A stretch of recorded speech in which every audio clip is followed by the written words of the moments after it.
सर्वप्रथम एक चीज बता देना चाहता हूँ, मूल ग्रंथि कहाँ है? मूल हम कहाँ गलती कर रहे हैं?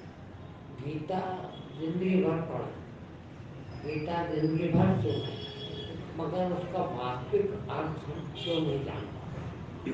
जरा सा बहुत बाल बराबर जगह है, लेकिन वो हम नहीं समझ पा रहे। अब इसको समझ लेंगे तो गीता बहुत आसान चीज है। हमने पूरी गीता या सभी शास्त्रों में जिसका नाम आया है, गीता तो भगवान कृष्ण की है। अब उसमें जो है, हम कृष्ण किसको मानते हैं? अब यहाँ कृष्ण दो, देखो, एक तो कृष्ण की जो भगवत्ता थी, भगवान के गुण थे कृष्ण के अंदर, वो कृष्ण। और दूसरा कृष्ण शरीर, वो भी कृष्ण। भाई नाम तो श्री कृष्ण, नाम किसका? शरीर का। आत्मा के कोई नाम नहीं होते, भगवान के आत्मा के भी नाम नहीं होते। देखिए, अब जिसने भी कहा, कहा दोनों के लिए, शरीर के लिए भी भगवान कृष्ण ही कहेंगे और आत्मा के लिए भी भगवान कृष्ण ही कहेंगे। पकड़ना उसमें था हमको कि शरीर तो शरीर है और शरीर तो मिट्टी है, हाँ? मुख्य शरीर नहीं है, मुख्य है वो आत्मा, जिसने इतनी लीलाएं की, जिसमें ये गुण था, भगवत्ता थी।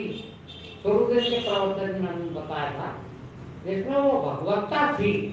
असल में तो कृष्ण उस भगवत्ता के कारण भगवान कहला है। ये मैं नहीं कहता कि शरीर भगवान नहीं रह गया, इसको भी मना नहीं कर सकते। अब क्या हुआ कि जो अज्ञानी तथाकथित ज्ञानी बन गए, ये बहुत, इनने बहुत नुकसान किया धर्मों का, है? क्या था कि अब दो चीज हो गई, एक शरीर और दूसरे आत्मा। क्या यूं कहे, एक स्वरूप और दूसरा गुण, भगवत्ता, दो भगवान हो गए। अब दोनों को वहां से गलती हुई है कि एक साकार मानने वाले हो गए, यानी उन्होंने खाली भगवान, शरीर रूप वाले भगवान को ही भगवान माना। अब दूसरा, जो दूसरे भगवान थे, भगवत्ता वाले भगवान, शक्ति जिसमें भगवान की शक्ति, भगवान के गुण, एक वो वाले अलग हो गए। हम तो निराकार भगवान को मानते हैं, वो शक्ति को मानते हैं। जबकि अब देखिए, आप यूं नहीं समझ पाएंगे अपन भगवान के सेंस में, मैं आपके सेंस में समझूं कि आप दो चीज से बने। एक तो हमारे अंदर प्राण, जीव है, जीवात्मा कहने, शक्ति, जिंदगी, एक वो है, और एक हमारा शरीर है। मुख्य क्या है? जिंदगी। मगर जिंदगी भी बिना शरीर के काम किए क्या? क्या काम किए? तो शरीर भी मुख्य और जिंदगी भी मुख्य। अब गलती कहाँ हो गई कि एक ने वो पकड़ लिया, हम तो निराकार को मानने वाले हैं, यानी हम जो भगवान है वो भगवत्ता ही भगवान है,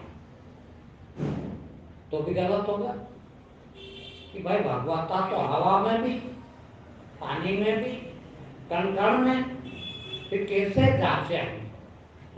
शरीर में हो तो दिख जाता। अब जो शरीर था, दूसरे वाले तो साकार को ही मानते, वो कहते नहीं हम ये निराकार को नहीं। तो गलती वहां हो गई। हमको भाई मैं अभी आप में से किसी को मानता हूँ, भाई मानता हूँ, बहन मानता हूँ, जो भी कोई मानते हैं, आप अपने को मानते हैं, दोनों को अलग कैसे कर सकते हैं? ना तो उसकी कृष्ण की भगवत्ता को अलग किया जा सकता है और ना कृष्ण के शरीर को अलग किया जा सकता है। अब देखिएगा, अब मैं आप जिस टाइप का भी महाराज जी ने बताया, अब उसकी व्याख्या करते हैं तो समझ में आएगी। जहां जहां भी गीता में मैं शब्द आए, अभी आपने कहा मामकम शरणम व्रज, उसके आगे कहा कि मेरी माया बड़ी दुस्तर है जो समाप्त नहीं की जा सकती, उसको निकालना बहुत कठिन है। वही मन माया, मन मलिन माया, मर मर गया शरीर, वो मन माया क्या है? तो भगवान के देख तो भगवान की है, अब हम क्या करें इसमें? लेकिन तो भगवान ने गीता में कहा, यानी वो जो कृष्ण शरीर है उसने हमारे अंदर माया डाल दी, लोभ मोह, ये सब चीज माया। और ये किसने डाली? अब गीता में यदि ये कहा उन्होंने कि मेरी माया, तो हमने क्या कहा? गलत भी नहीं कहा कि भाई कृष्ण भगवान कह रहे हैं, गीता तो कृष्ण भगवान ही सुना रहे, तो वो कह रहे हैं कि मेरी माया, यानी किसकी माया है? ये तो कृष्ण की। अब उसको उस समय हमको ये नहीं कि वो शरीर रूपी कृष्ण है उसकी माया है, देखना हम उसकी तरफ इशारा करते हैं, उसको दूसरा बनाते, दूसरा नहीं बनाया जा सकता, यहाँ कोई दूसरा है ही नहीं है। एको ब्रह्म द्वितीय नास्ति, दूसरा कोई है ही नहीं। तो जब ये वो कहते हैं कि मेरी माया है, तो ये ना समझिए कि ये कृष्ण की ही माया, फिर ये हमारी ही माया है, क्योंकि अंततः तो हम भी कृष्ण ही हैं। आत्मा तो परमात्मा, जो आत्मा है वही तो परमात्मा है। और ये रचना किसने करी? माया की भी हम ही रचते हैं। थोड़ा सा अज्ञान आया, अहंकार आया, मैंने अपने को इस ब्रह्मांड से, इस ब्रह्म से जैसे ही अलग किया, वही अहंकार है। देखिए अब इसमें अहंकार की परिभाषा है, जैसे ही हमने उससे बहुत कठिन विषय है, जरा बहनों भाई ध्यान से सुनिएगा। जैसे ही हमने उससे अलग किया, वैसे ही हमको ये लगा कृष्ण ये है और माया इसकी है, हमारी थोड़ी। वास्तव में वो माया कृष्ण की है, क्योंकि हमारे अंदर भी ये जो बोल रहा है ये कौन है? कृष्ण ही तो है। और इसी ने ये माया रखी, कौन? थोड़ा सा वो अज्ञान, कौन सा? अहंकार होती अलग हुआ। जैसे ही अलग हुआ तो ये लगता है कि ये तो मेरा बच्चा है, इसके लिए तो कुछ करना ही पड़ा है, मेरे शरीर के लिए तो मकान चाहिए ही चाहिए, तो लोभ भी आ गया, मोह भी आ गया। जैसे ही अहंकार आया वैसे ही पांचों विकार आ गए। जैसे ही अहंकार है तो फिर पांचों है। तो हमने क्या कहा? ये तो भगवान दे रहा। अरे भगवान तो दे रहा है, मैं इनकार नहीं कर सकता तो, मगर वो भगवान दे रहा है ये ठीक है, भगवान वही है ये ठीक नहीं। फिर भगवान यानी ये जो अंदर बैठा है, भाई वो तो वहां बैठा विचार हमारे अंदर कैसे डाल देगा? और फिर वो डाल भी रहा है तो फिर किसी में 1 किलो, किसी में आधा किलो, किसी में पाव है, किसी में 1 क्विंटल, इतनी माया कहाँ से आ गई? डालता तो बराबर डाल देता। फिर ये हमने जैसे ही मैं आया तो मैं के साथ देखिए, बिना मेरा के साथ मैं नहीं हो सकता। जब तक मेरा है तभी तक मैं है? तो जैसे ही मैं आया वैसे ही मेरा शुरू हो गया। और मेरा क्या है? लोभ मोह, ये मेरा है। अब मैं आया यानी एक अहंकार आया, एक विकार आया, उसके साथ ही लोभ मोह आया। यानी 3 विकार हो गए। अब लोभ मोह आए तो फिर लोभ आया तो चाहिए, चाहिए यानी काम भी आ गया। गीता में ही कहा काम ऐसे क्रोध, यानी काम आया तो क्रोध भी आ गया, जैसे बातें विकार। अब भगवान ने कहा डाले, इसको यदि हम सही व्याख्या लेते हैं कि भगवान वो वाला जो हमारे अंदर बैठा है, उसके कारण वो खुद ही कह रहा है कि मेरी माया ने वो इतनी दुस्तर है कि वो छूटती नहीं, पीछा नहीं छोड़ती। क्या मेरी है ना, मेरी खुद की, भगवान की नहीं। मेरी कह रहा हूँ, ये भी भगवान की, क्योंकि मेरे अंदर भी तो वही है? मगर वो माया हमारी, हमने इकट्ठी की है। अब इकट्ठी की तो किसी से बहुत ज्यादा कर ली, किसी से बहुत कम कर ली, किसी में बिल्कुल नहीं निकाली भी जा सकती। अब वो दुष्कर इसलिए है, वो इतनी कठिन इसलिए है कि हमने दूसरे पर थोप दी, गलती हमारी थी, और ये थोप दी हमने मंदिर वाले भगवान पे है कि ये इसकी माया है, ये समझते हैं। अरे भैया तू भी तो करना कुछ है, और तेरे अंदर वही तो बैठा है, करने वाला करेगा वही, करना उसी को है, किंतु कब करेगा? जब तू राजी हो जाए। क्या आज के लिए राजी होगा? ये मेरा छोड़ने के अहंकार जाए बिना। कभी ने कहा मैं था तो हरि नहीं, हरि है मैं नहीं, दोनों एक साथ रह नहीं सकते। यानी हरि कब आएगा? जब मैं चला जाएगा, तो टोटल जाएगा तब हरि है। अब जैसे ही मैं आया है, हरि को हमने भगा दिया, अब हरि हमारे पास है। अब यदि हरि को लाना है तो मैं को लाना पड़ेगा, और मैं देखे आप, हम मैं को यूं नहीं समझ सकते। अपन कई लोग कथा में कहते हैं, कई लोग कहते हैं कि आप मैं करते हैं, यही तो मेरा नहीं, ये भी मेरा नहीं है।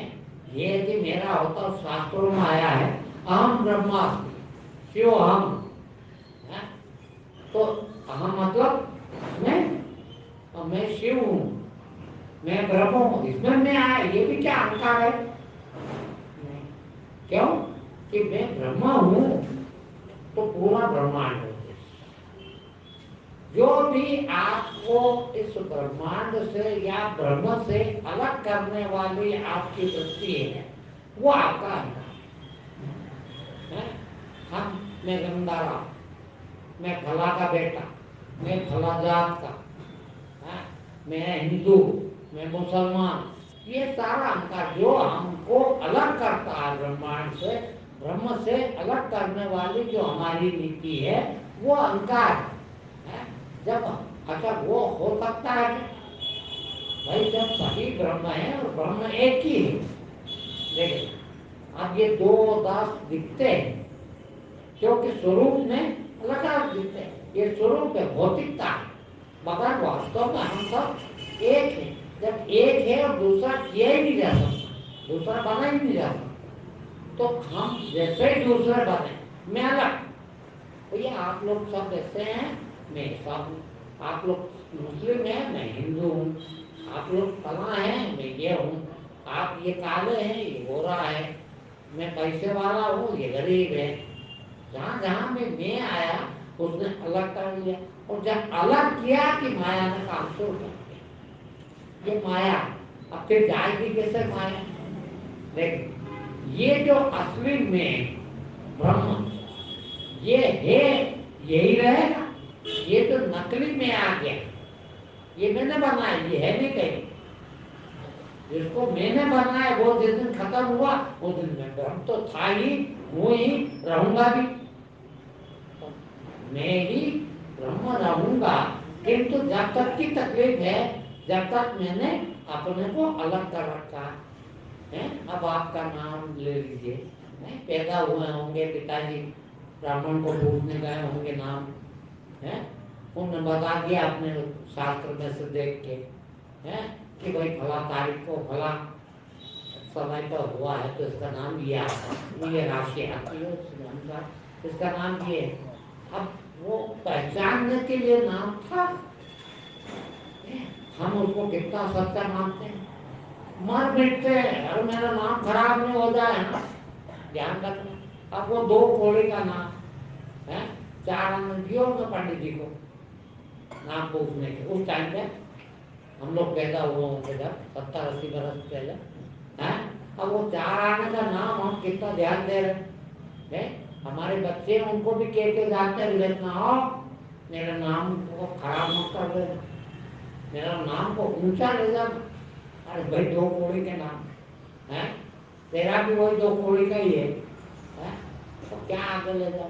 तो हम जब इस चीज को सही मानते हैं, यानी जो सही नहीं है, जो गलत है, उसको यदि हम सही मानते हैं तो हम अज्ञानी हैं, हम अधार्मिक हैं।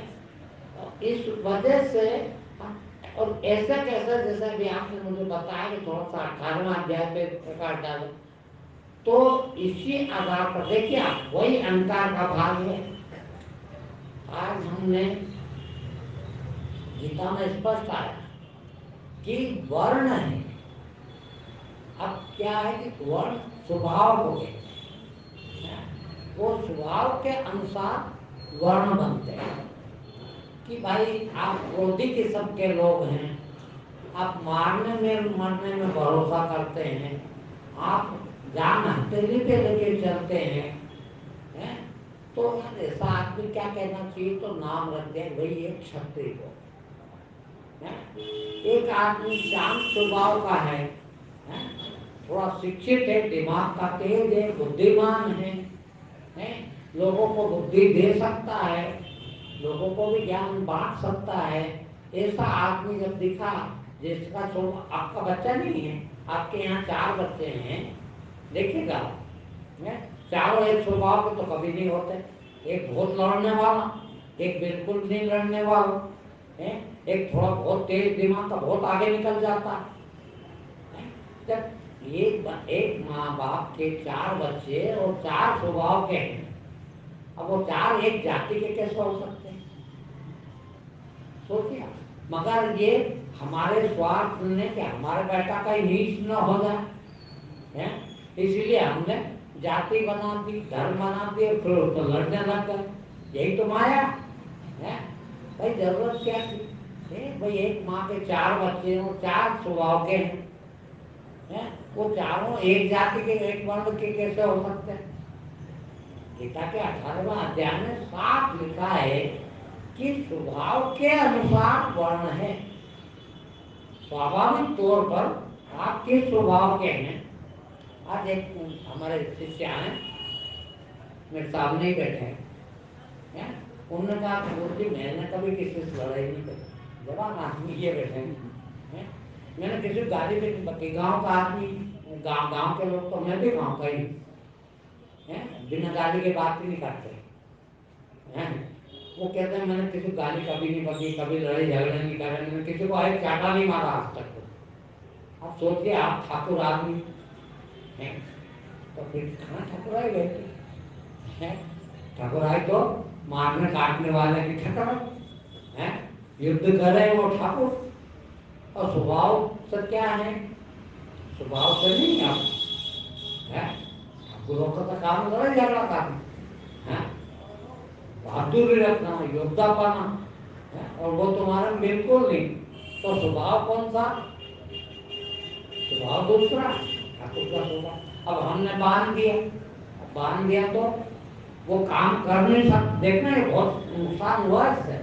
गीता की नहीं मानी किसी, गीता की मान लेते तो बड़ा अच्छा रहता कि भाई जिसका स्वभाव जैसा है, भाई तुम्हारा स्वभाव ब्राह्मण का है, बेशक तुम्हें ब्राह्मण होना चाहिए, तुम्हारा स्वभाव क्षत्रिय का है, तुम लड़ने झगड़ने वाले आदमी हो, तुमको बेचारा वो पूजा करने बैठा है और स्वभाव उसका ब्राह्मण क्षत्रिय का है, वो तो वहां बैठ के पूजा करते करते गाली बके एक हत्या, क्योंकि उसका स्वभाव ब्राह्मण का बिल्कुल नहीं, मगर काम ब्राह्मण का करना है।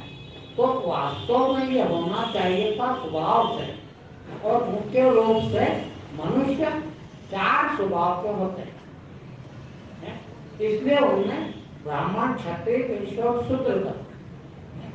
ऐसा नहीं कि शूद्र के घर पैदा हुआ तो शूद्र है, ब्राह्मण के घर पैदा हुआ तो नहीं। वही समाज में बड़ी अच्छी व्यवस्था की। देखिए कि बच्चा जो है एक उम्र में कि वो 5 साल का कि 6 साल का होगा और उसको गुरुकुल में भेज दिया जाएगा, है? ये भी है उसके साथ। गुरुकुल में भेज दिया जाएगा, गुरु जी के आश्रम में रहेंगे, गुरु जी के आश्रम में वो शिक्षा दीक्षा लेंगे। शिक्षा दीक्षा लेने के बाद वो गुरु तय कर देगा, क्योंकि वो अत्यधिक रहता साथ में, तो वो स्वभाव जान जाता कि भाई ये ब्राह्मण स्वभाव का है, कि ये भगवान की पूजा पाठ अच्छी कर सकता है, ये लोगों को शिक्षा दीक्षा दे सकता है। वो वहां से उसका वर्ण तय होता कि वो वर्णाश्रम में जाओ, है? वर्णाश्रम में मतलब ब्राह्मण है तो ब्राह्मण स्वभाव का तो उधर जाएगा, क्षत्रिय स्वभाव का तो उधर जाएगा। भाई जिसको स्वभाव में ही सेवा करना है। देखिए शूद्र यानी वो नाम रख दिए, वास्तव में सेवक है जिसके होता है। ब्राह्मण भी भाई सेवा भावी होते हैं, नहीं होते क्या, है? जिसके अंदर सेवा भावना है वो शूद्र के, उनको वहीं से बंटवारा करके फिर वो भेजते और वो समाज में जाके भेजते काम करते।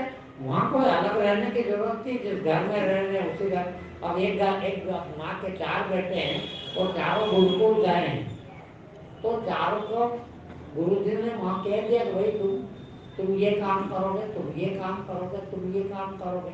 एक क्षत्रिय का काम करेगा, एक वैश्य का काम करेगा, कर सकता और उसी घर में रह के कर सकता और कर ही देंगे। आज भी कर रहे। मुझे बताइए ब्राह्मण कोई नौकरी नहीं कर रहा है क्या? आज तो अधिकार वही नौकरी करना है, तो भाई वो तो सेवा का काम है, शूद्रों को ही देना चाहिए है। आज तो लोग लड़ रहे हैं कि मंदिर में पूजा हम भी करें, शूद्र भी कहता है हम भी करें, क्यों हमको अधिकार क्यों नहीं है? तो भाई स्वभाव से तेरा स्वभाव है पूजा करने का, है? पूजा पाठ देखिए आप एक आदमी पूजा करता है, पूजा पे तो बिठा दिया विचार को नियुक्त कर दिया मंदिर का पुजारी, और वो था दूसरा स्वभाव, लड़ाई झगड़े का वाला या वैश्य स्वभाव का था, है? तो वो वहां भी दुकान चलाता, मंदिर में भी पुजारी बन के भी दुकान चला रहे हैं। अब फिर दुकान चला रहे हैं तो फिर ये कहा, तो वास्तव में 18वें अध्याय में स्पष्ट है कि स्वभाव से बनी वर्ण और स्वभाव से ही वर्ण में जाना चाहिए, है? अब वो व्यवस्था बदल गई है तो आज झगड़े भी खड़े हो। खैर वो हो गया। तो फिर हम बात करते हैं वो सभी धर्मों का परित्याग करके मेरी शरण में आ जा, कृष्ण कहते हैं। जो अभी थोड़ी देर पहले मैंने बात किया, वो मेरी शरण में आ जाने का मतलब, अब यहाँ यदि हम ये लगा देते हैं कि कृष्ण तो वो है, बेशक वो है, किंतु वो ही है, ये नहीं। देखिए उसके भी शरण में जाए, उसके ही शरण में जाए ये ठीक है। कृष्ण तो वो भी है और कृष्ण यहाँ बैठा वो भी है, ये नहीं है क्या? आत्मा सो परमात्मा नहीं है क्या? उन्होंने क्या कहा, सभी धर्मों का परित्याग करके मेरी शरण में आ जाए। अब शरण में जाने वाले के हाथ में है। शरण में जाने का अर्थ समझ लीजिए, शरण का अर्थ समझ लीजिए, तो आपको ये भी समझ में आ जाएगा कि सभी धर्मों का परित्याग। अभी लोगों ने क्या इसका आशय लगाया, दूसरे धर्म में नहीं जाना, सभी धर्मों को छोड़ देना, हमको मुसलमान नहीं बनना, हमको सिख नहीं बनना, हमको और क्रिश्चियन नहीं बनना, उनको छोड़ के वो हमारा हिंदू धर्म है इसमें आ जाए। ऐसा ठीक अभी हमारे धर्म में है, मारे जा रहे हैं मिठाई खाने के, मरे जा रहे हैं ऐसे कपड़े पहनने के, मरे जा रहे हैं ये चाहिए, वो धर्म का उन्होंने बात की थी, धर्म की, ये धर्म है, सब धर्मों का परित्याग, कौन सा धर्म, कौन सा धर्म का परित्याग करना, बोलो है? वही कि कुछ जो चाहिए आपको, जो चाहिए आपको देखना, वो आपका धर्म है? भाई जिस समय पर जो चीज चाहिए, आप उस चीज के लिए उस समय पर मर मिटते हैं कि नहीं? किसी भी परिस्थिति में आपको वो चीज चाहिए, यानी आपका धर्म उस समय क्या है?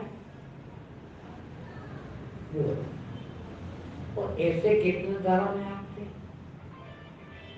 करोड़ों धर्म है। एक जन को ये भी चाहिए, वो भी चाहिए, वो भी चाहिए, वो भी चाहिए।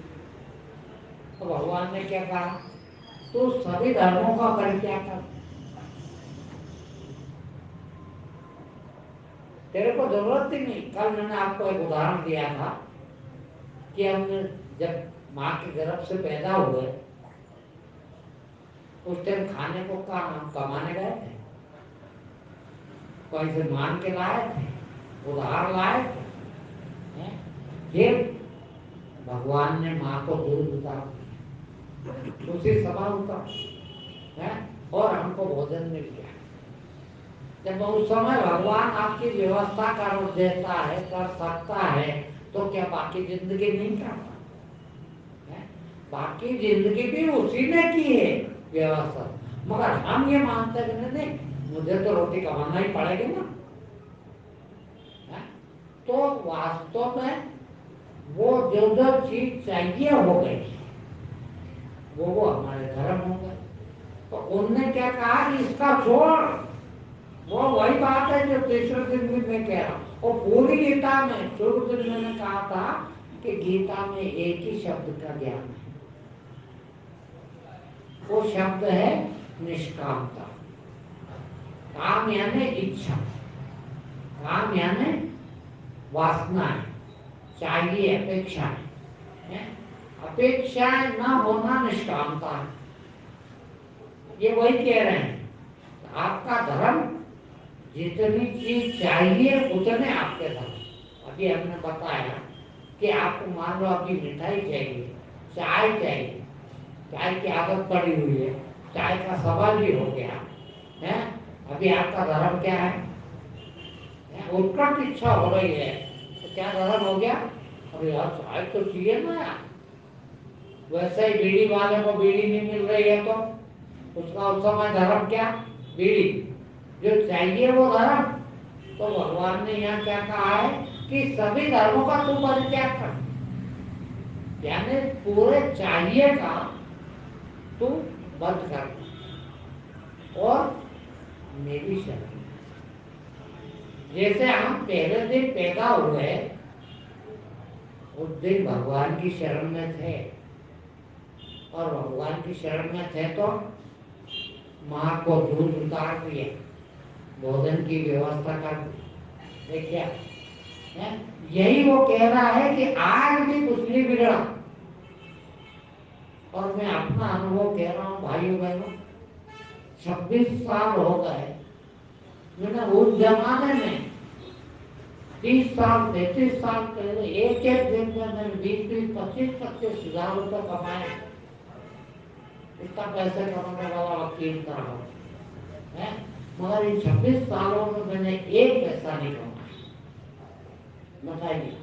और उन जब मैं एक दिन में 25,000 कमा लेता था, 20,000 कमा लेता था, जितना सुखी आज हूँ 26 साल में एक पैसा ना कमाने में भी उतना सुखी पहले कभी नहीं रहा। ये किसने क्या सोचे? यदि मैं ही कर लेता होता तो एक दिन में आज से 30 साल पहले के 25,000 कितने के होंगे? 25 लाख के बराबर है, तब भी सुखी न हो। और ये 26 साल में एक पैसा नहीं कमा, और कितना सुखी। कौन कर रहा है ये सुखी? और क्यों कर रहा है क्या, मैं उसकी शरण कि आज से 20 दिसंबर 1997 के रात के 2 बजे मैंने ये प्रतिज्ञा दी कि आज के बाद कोई काम नहीं करूंगा। तेरे को खिलाना हो तो खिलाना, लेना हो तो ले ले, छोड़ना हो तो छोड़ दे। और आज तक 26 साल होगा बोल है, उसको उसने कभी भी किसी प्रकार का दुख नहीं हुआ। 26 साल में आप कभी सुखी नहीं होते। और मैं दावे के साथ कहता हूँ, मेरे साथ रह के देखिए, कभी दुखी नहीं रहता। क्यों कि सिर्फ उसकी शरण है और कुछ नहीं किया। बस कि मेरे को आपसे कुछ नहीं चाहिए, जो तेरे देना वो खिलो खाऊंगा, जो तू जैसा रखेगा वैसा। मीरा भाई ने तू एक भजन में कहा है कि मारे तो मर जाऊं मैं, ये तो जीवन है, तू चाहे जो बना ले, मेरे को नौकर बनाना चाहे तो नौकर बना दे, है तू खिलाए तो खाऊं मैं, तू न खिलाए तो खाऊं भी नहीं। और ऐसे लोग ही सब सुखी होते हैं, वो शरण में चले गए, और ऐसी शरण में चले गए। देखना दूसरी लाइन उसी श्लोक कि यदि आप तो मेरी शरण में आ गया तो मैं तेरे सभी पापों का नाश कर दूंगा। तू कितना भी अव्वल दर्जे का पापी है, तूने करोड़ों करोड़ों हत्याएं भी भले की हो, डकैतियां डाली हो, इसके बाद भी यदि तू मेरी शरण में आ गया तो सारे पापों को नाश कर। बोलिए छोटे मोटे पाप क्या नहीं कह रहा, और सब पाप को नाश करके मोक्ष में पैदा। बोलिए भगवान यानी शून्य, कुछ नहीं होना भगवान है, तो वो कुछ नहीं होना कह रहा। आप तो खाली शरण में, और शरण में ऐसे नहीं जा पाओ। हमने पकड़ लिया वो शरण में जा देखा ना, मगर वो आगे का भूल गए। कौन सा? उसने ये कहा है कि सब धर्मों का परित्याग करके, अब तुम 24 घंटे बैठ के भक्ति लाओ, पूजा में ही बैठे, मगर भीतर वही चल रहा है कि ये कब मिलेगा, ये कब मिलेगा, तो शरण में का देखिए। फिर कैसे भी सबसे पहला काम क्या है? धर्मों का परित्याग। धर्मों यानी सभी प्रकार की इच्छाओं का, सब तरह की इच्छाओं का परित्याग कर दे, फिर मेरी शरण आ जाए। तेरी वही सब इच्छा है। देखना मैं दावे के साथ कह रहा हूँ, ये 26 साल से देख रहा हूँ, जो मैंने वो 20,000 रोज के कमाए उसमें मेरी इच्छा पूरी नहीं हुई। ये 26 साल में बिना कमाए वो सब इच्छाएं। क्यों कि उस दिन से सभी धर्मों का परित्याग करके और उसके शरण में। तेरी मर्जी हो तो खिला, तेरी मर्जी नहीं हो तो मत खिला। क्या आज भी मेरा कहना, मैं आश्रम में ना भी रहूं, पूरा आश्रम आप ले लो, मैं तो समझ सकता, वहां भी मेरे लिए भगवान चाहेगा तो खुद बिछा देगा, बिछाता नहीं है, आज भी बिछाए। बताइए हाथ पैर नहीं है, यही तोड़कर रहने वाला, यही घर बार बाल बच्चे सब ये सबको छोड़ के गया। मेरे घर वालों से पूछो भी 50 साल की उम्र तक मैंने कभी अपने घर में गिलास भर के पानी नहीं पिया। ऐसा आदमी उस दिन से बिना हाथ पैर का आदमी हाथ से रोटी बना के 20 साल क्या चाहिए ना, कुछ नहीं। तो खिलावा तो काम, वो क्या क्या खिलाया उसको। रोज जब भोजन करके उठता हूँ, रोज के सवारे भगवान है, तो क्या क्या खिला रहा है। और दिन भर आप लोग ला क्या देते हैं, क्या क्या ला के देते? बोल गया ये आए तो कुछ ला के, ये आए तो कुछ और लेके, ये आए तो कुछ, और दिन भर मना करता हूँ मत लाओ भैया, क्या क्या खा सकता हूँ, कितना खा सकता हूँ, क्या खाऊंगा। मगर गलती कहाँ हुई बताइए आप? गलती वहां हुई कि हम चाहते कि मैं कर लूं, मैं अपनी व्यवस्था करूं, है? धर्मों का परित्याग नहीं कर पा रहे, इच्छाओं का परित्याग नहीं हो रहा, इच्छाओं का परित्याग, वो टोटल त्याग दे और शरण में हो। अब त्याग दिया तो फिर भी जिंदा तो है, और जिंदा है तो फिर अब भगवान तो देगा, वो चलेगा। और घर बाल बच्चे घर बार जमीन जायदाद सब छोड़ के गए, और कभी इच्छा नहीं की उनसे भी कि तुम एक दिन की रोटी ले आओ,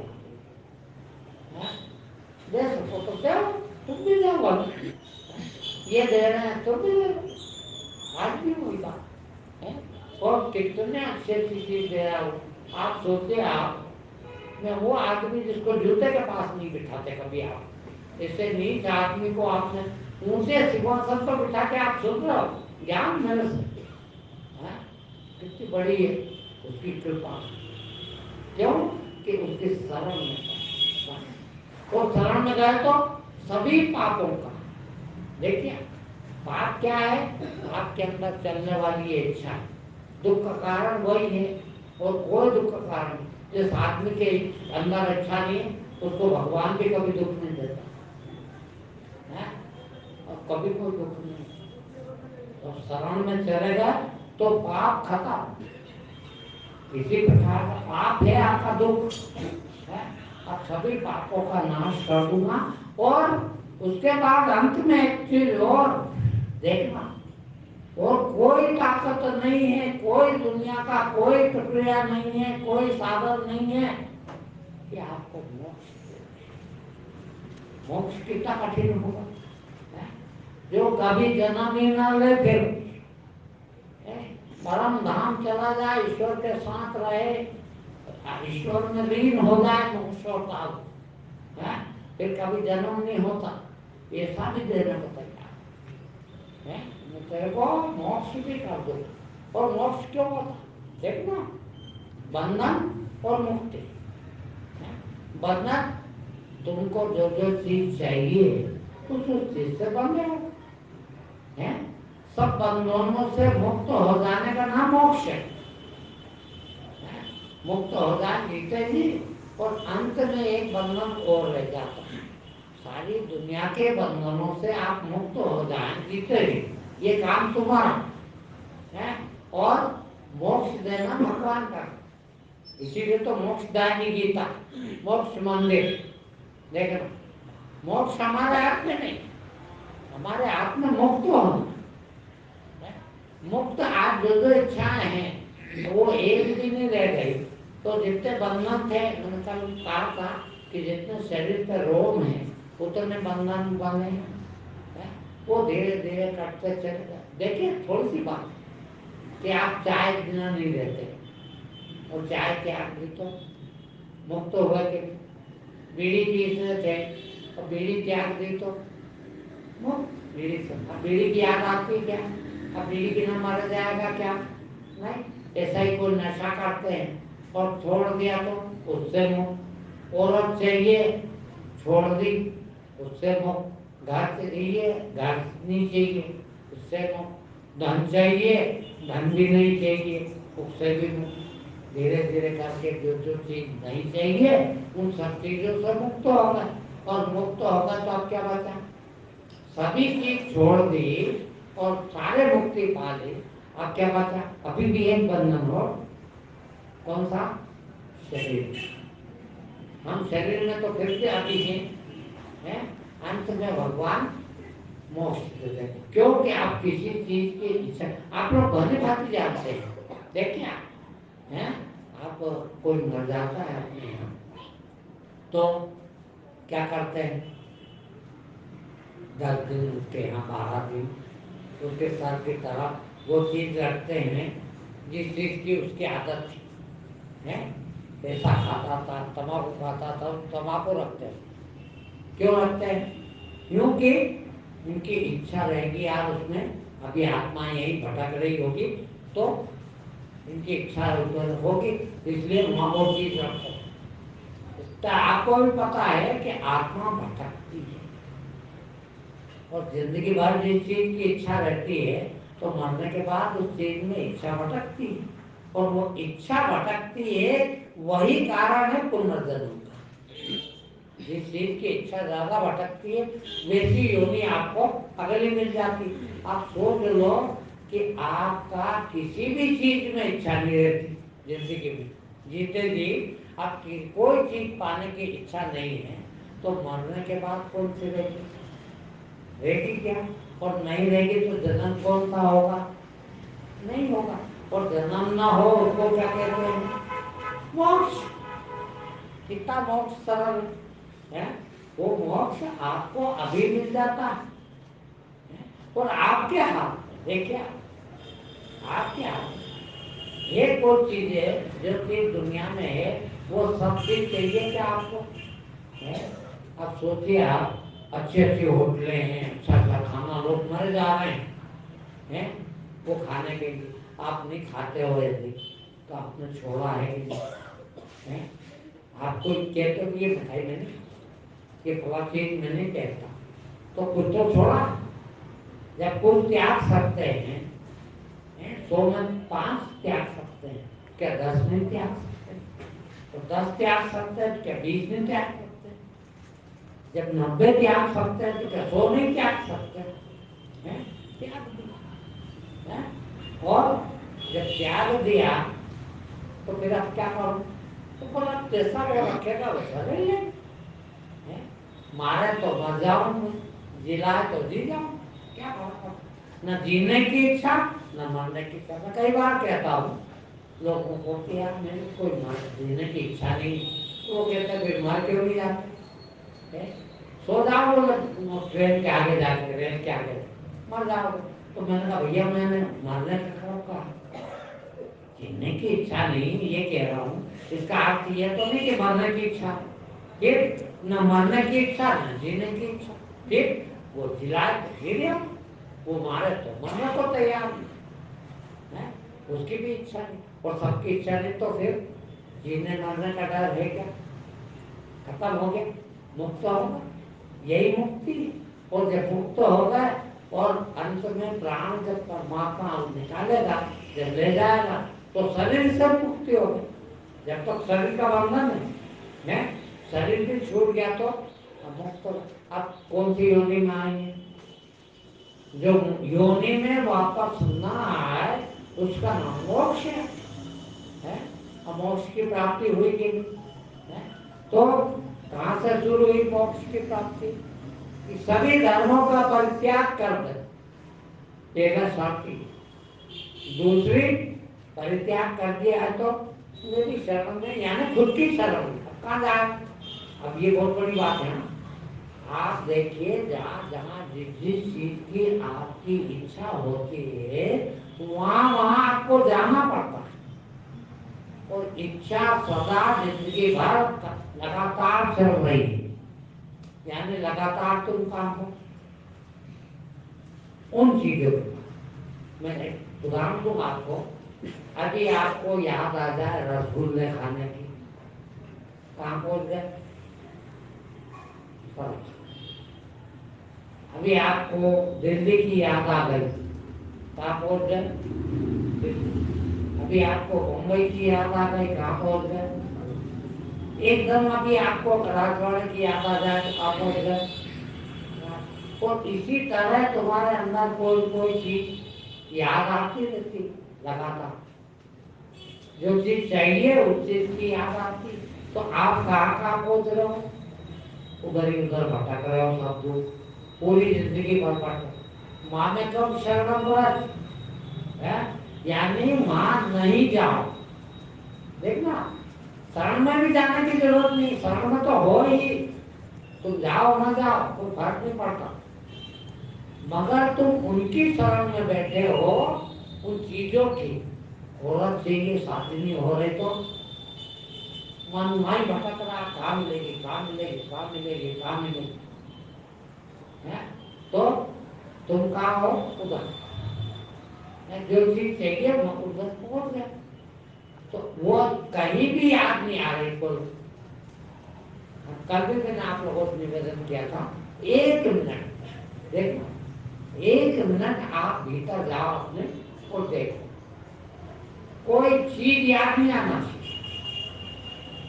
एक ध्यान बता रहा हूं, देखिए, कोई चीज की याद नहीं आना चाहिए। अब आप कहाँ रहोगे? चीज याद आती है वो तो वहां जाते, मगर चीज न याद आए तो नहीं, और वही है तो उस चीज से बंधे हो, किसी चीज से उस समय बंधे हो गए, मुक्त हो गए। वो एक मिनट तक मुक्त रहेगी, वैसे ही एक घंटे तक कोई चीज याद ना आए तो कितनी देर मुक्त हो गए? एक घंटा। और जिंदगी भर कोई चीज याद नहीं आया, अब मुझे चाहिए ही नहीं। अब कौन सी चीज याद आई? वो सब चीजें जो चाहिए थी उनसे बंधे थे, अब कोई चीज से बंधे नहीं, मुक्त है? अब मुक्त है और प्राण से बंधे, शरीर से भी शरीर नहीं है। फिर अब भगवान जब लेगा शरीर, हटा देगा, खराब हो जाएगा शरीर, तो क्षीण हो जाता है, तो शरीर साथ छोड़ देता है। शरीर ने साथ छोड़ दिया तो अब आप क्या करेंगे? चीज तो कुछ चाहिए नहीं, आप कौन सी योनि में जाएंगे? किसी योनि में जाने की जरूरत नहीं, इच्छा ही नहीं है तो अब जाके क्या करेंगे? तो फिर भगवान अपने धाम में ले जाएगा। भगवान के धाम, इसी को मोक्ष कहते हैं। तो मोक्ष मिला के है, तो भाई उसके बिना मोक्ष नहीं है? और अब आपके समझ में आ गया होगा है कि हम मुक्त और मोक्ष मोक्ष को कैसे प्राप्त हो सकते हैं। तो फिर भैया उस रास्ते पे चले हैं। अब रास्ते पे तो इस चल रहे हैं इन धर्मों में, चीजों के धर्मों में है, और हम शरण में जाते नहीं, क्योंकि इनकी शरण में है अभी, इसलिए उसकी शरण, क्योंकि हम जाने वाले तो अकेले ही है ना, हमारे अंदर प्राण तो एक ही है ना। या तो हम देखिए इसको आप दूसरी तरह से, आप जिस चीज को याद कर रहे हैं वो चीज उस समय एक ही याद आती है। मान लो अभी चाय की याद आती है तो चाय और शरबत एक साथ याद नहीं कर सकते। चाय की याद खत्म होती तो दूसरी याद आती है, शरबत याद आ गया, पानी याद आ गया, भोजन याद आ गया, मतलब वो गया या वो गया या, और कुछ भी ना आए तो उस समय आपके अंदर विचार भी नहीं होते, विचार और कुछ भी नहीं है। 24 घंटे निरंतर नींद में भी एक सेकंड को भी विचार बंद नहीं किसी के। क्या है वही इच्छा, कभी ये कभी वो कभी ये। यदि कोई चीज नहीं चाहिए तो फिर विचार कौन सा? विचार भी नहीं है। वही आपकी गीता में कहा, भावातीत हो जाना, यानी विचार रहित हो जाना, गुणातीत हो जाना। गीता में कहा है गुणातीत है, भावातीत, सबसे अतीत हो जाना। अभी अभी हम जब तक गुण गुण में ही बरत रहे, कभी तमोगुण, कभी रजोगुण, कभी सत्वगुण, गीता में है। क्यों? कि अभी हम चाहत है, जैसी चाहत है वैसा गुण बदल जाता। सत्वगुणी चीज चाहिए तो आप सत्वगुणी हो जाते हैं, रजोगुणी चीज चाहिए उस समय आप रजोगुण में चले जाते हैं, और तमोगुणी चीज चाहिए तो तमोगुण में चले जाते हैं। और जिंदगी भर गीता में आया है कि हम उन्हीं तीनों गुणों के मध्य घूमते रहते हैं। यदि कुछ भी नहीं चाहिए तो अब गुणातीत, गीता में वही कहा, गुणातीत होना ही उस तत्व को प्राप्त करना है। जो गुणातीत हो गए वो मुझे ही प्राप्त हो गए, भगवान ये भी कहते हैं। जिनकी इच्छा चली गई वो मुझे ही प्राप्त हो गए। कल मैंने बताया था एक कामना रहित हो जाने वाला अर्जुन को कृष्ण ने कहा, जिस काल में कामना नहीं होती उस काल में आप स्थित करते हैं, भगवान है, खुद ही भगवान है, भगवान को क्या चाहिए? और मैंने सूर्यदेव बताया था कि किसी भी भगवान का नाम लेके आप लोगों ने तो बहुत बड़ा सुना है, उनकी लीलाएं है। कृष्ण तो 125 साल जिए, 125 साल में एक भी इच्छा कहीं लिखी हो तो मुझे बता दो। कबीर के हजारों दोहे तो होंगे, एक पता है आपको है? किसी एक दोहे में मुझे बता दो कि कबीर को कोई इच्छा नहीं हो है। और तुम्हारे भजनों को देख लो, एक भी भजन मुझे ऐसा बता दो जिसमें इच्छा ना हो, या मीरा का कोई भजन बता दो जिसमें उसकी इच्छा हो है? किसी भी ज्ञानी का, किसी भी भगवान का कोई भी जन्म, राम है 14 साल वनवास में रहे, कभी इच्छा की कि आप ये कर लो, ये खा लो है? तुम 14 सेकंड नहीं रह सकते हैं, तब राम कहलाए। वो सब लोग आज भी यदि इच्छा चली जाए तो आप पूरे भगवान हैं।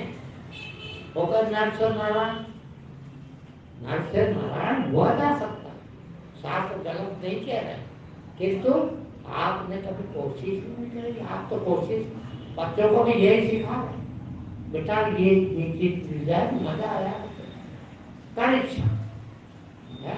जरा सा बच्चा 4 महीने का, उसको चॉकलेट ला के देते, देखो पापा कितनी बढ़िया चॉकलेट ला, कितनी बढ़िया लग रही, इच्छा शुरू हो गई उसकी है। तो हम इच्छा बढ़ा रहे हैं, दिनों दिन बढ़ा रहे हैं। देखा आप वृद्ध लोगों को, मरणासन पड़े, मौत हो रही है, 90 साल 100 साल के हो गए, फिर भी कहते हैं यार बेटा कैसे एक आम ला देता है, आम खाने की इच्छा है। जिंदगी भर आम खाए पेट नहीं भरा, अभी भी इच्छा देख लीजिए है। तेरी बेटी को बुला देते यार, वो बहुत काम गई, कितनी इच्छा है बोलो है? प्राण है ही नहीं, अभी बचे ही नहीं, थोड़ा सा बचे हैं। और उस समय तो हमको भी आदत है पूछने की कि पापा जी क्या इच्छा है, कोई इच्छा हो तो बता दो यार। हम चाहते हैं कि इनमें इच्छा रहे है? अरे इच्छा रही तो क्या जाओ भाई, इच्छा ही पाप है और कोई पाप नहीं। गीता में कहा कि काम ही पाप है, काम ही तेरा बेबी है, उसको समाप्त कर बस। तो कृष्ण है, तो ही भगवान। तो आज इतना ही।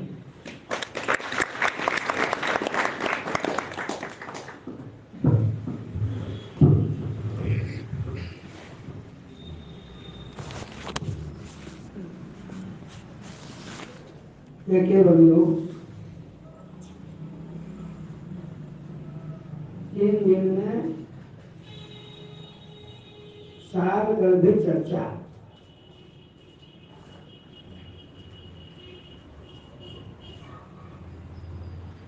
महाराज जी ने वो जो तात्विक प्रवचन है, ये सत्य की प्राप्ति यानी सत्य की प्राप्ति, यथार्थ की प्राप्ति। 3 दिन के प्रवचन में मुख्य तत्व एक ही है कि जैसे दूध का घी बनने के बाद में फिर घी का कुछ नहीं बन सकता, घी वापस से दूध नहीं हो सकता।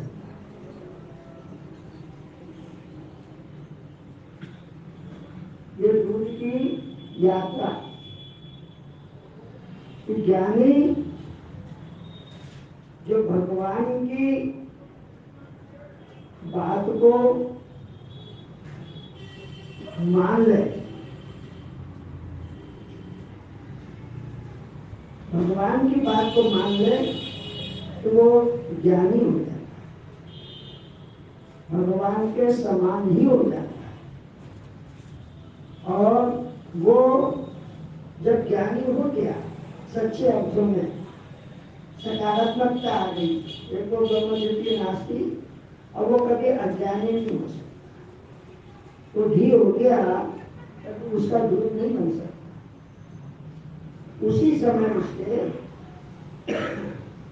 जन्माजन्म करोड़ों पाप का नाश हो जाता है जब वो सच्चाई से ज्ञान को उपलब्ध हो जाते हैं। सच्चाई से ज्ञान को उपलब्ध होने क्या महाराज ने बताया कि मैं दो प्रकार के, एक समझने के लिए मैं और एक मिथ्या में। एक में ब्रह्म है और एक में जो है उसमें ब्रह्म नहीं है। पर बता है इलेक्ट्रिसिटी ऊर्जा नहीं है उसके लिए। शरीर भाव, क्योंकि शरीर भाव को अपन ने मान लिया कि शरीर और भगवान की भगवत्ता अलग, हम परमात्मा के अंश हैं। ईश्वर अंश जीव अविनाशी चेतन अमल सहज सुखरास। परमात्मा असीम है, तो परमात्मा असीम है और उनकी संतान है, तो वस्तुतः हम भी असीम है, हम उन्हीं की संतान है। लेकिन क्या है, जो समझने की बात ये है कि हम अपने आप को, अपने स्वरूप को भूल गए। और कैसे भूल गए कि भगवान ने त्रिगुणात्मक सृष्टि बनाई है। सबसे पहले गुणों को प्रकट किया है, सत्वगुण रजोगुण तमोगुण। ये गुण उनकी रस्सी से यहाँ पे जो है ना, यहाँ पे जीवों को बांधा है। पृथ्वी के ऊपर उत्पन्न होने वाले जितने भी जीव हैं, हम भी जीव हैं, हम भी पशु ही हैं। कोई पशु 4 पैरों का, कोई 6 का, कोई अलग अलग, हम 2 पैरों के पशु हैं। सभी पशु, हम 2 पैरों के पशु हैं। अन्य पशुओं से हम विलक्षण हैं। भगवान कहते हैं, संत भी कहते हैं कि ईश्वर मनुष्य की सर्वोत्कृष्ट कृति है। भगवान को बड़ी प्रसन्नता होती है मनुष्य को देखकर। क्या हाँ, ये मेरे काम आएगा, ये मेरी सेवा करेगा, ये मेरा आत्मरूप से मनोरंजन करेगा। भगवान एक से अनेक क्या खेल रहे, ये कौन बहुत ज्यादा अपने आप से खेलने के लिए, अपने आप को देखने के लिए, अपने आप से मिलने के लिए, अपने आप से बात करने के लिए। परमात्मा निराकार से साकार हुए ना, तो फिर स्वयं भी साकार हुए।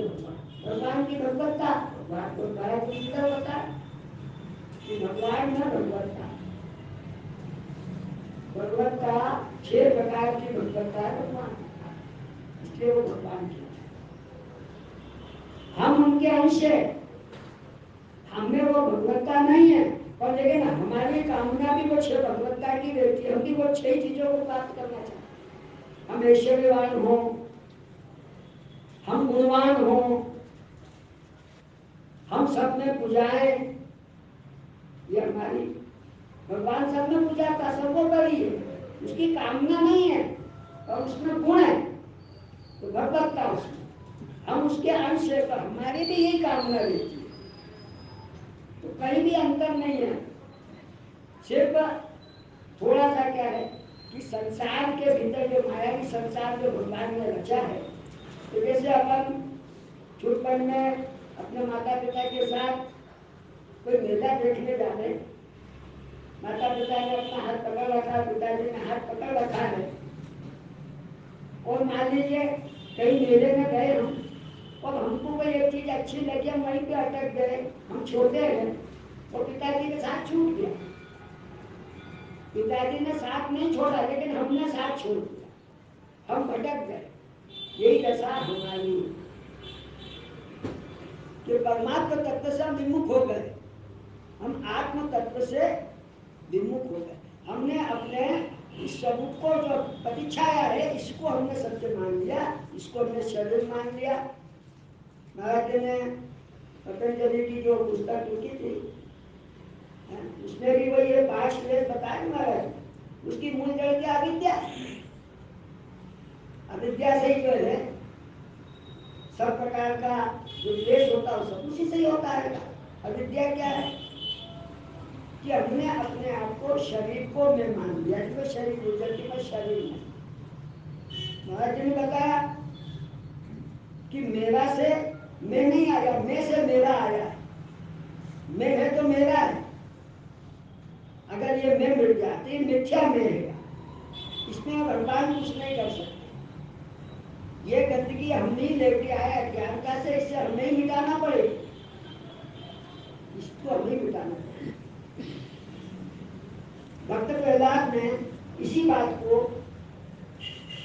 कहा कि अरे तुम पिछले को पीस रहे हो। अपन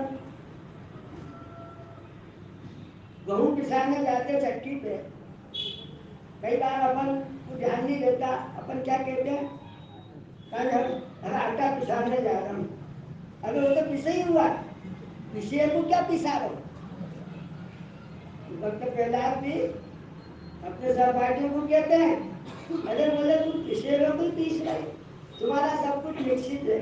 अरे देने चाहे कर तार दिन सुख बोलो रही मटले नहीं टाले। देने चाहे कर तार दिन सुख बोलो रही मटले नहीं टाले। तू तो भयो वसुदेव के यहाँ और मोहब्बत बाजत नंद के द्वारे। भगवान का जन्म का हुआ और जो है नगाड़े का बज गए यशोदा के आगे। सब कुछ निश्चित है प्रारब्ध के अनुसार, जैसा हमारा है, जैसा बोया हमने है, ऐसे ही आपका हमको काटना है। तो सार गर्भित बात भक्त प्रहलाद एक बात अपने पिताजी से कहते हैं, यहाँ भी खजाना में बहुत बढ़िया आयोजन हुआ था, गणेश चतुर्थी के टाइम पे मंचन हुआ था। जो भक्त जो प्रहलाद बना था बालक, इसके मुख से प्रस्तुति कर रही थी, बहुत सुंदर है, देखिए ध्यान करते थे वो। भक्त प्रहलाद अपने पिताजी से कहता है कि जो राज तुम्हें दे सकता है, अभी महाराज जी ने जो कहा था ना कि मैं आज से इतने साल पहले 25,000 रुपये रोज कमा लेता था, पर मैं उस समय जो आज मेरे को सुख है वो सुख उस समय नहीं। जो राज तुम्हें दे सकता है वो मुझको भी दे सकता है। हिरण्यकश्यप जो वो कहता, वो जो हिरण्यकश्यप कहते थे रुद्र से, अरे मैं हूँ, मैं ही ईश्वर हूँ, मैं ही जगदीश्वर हूँ, तू मुझे मान।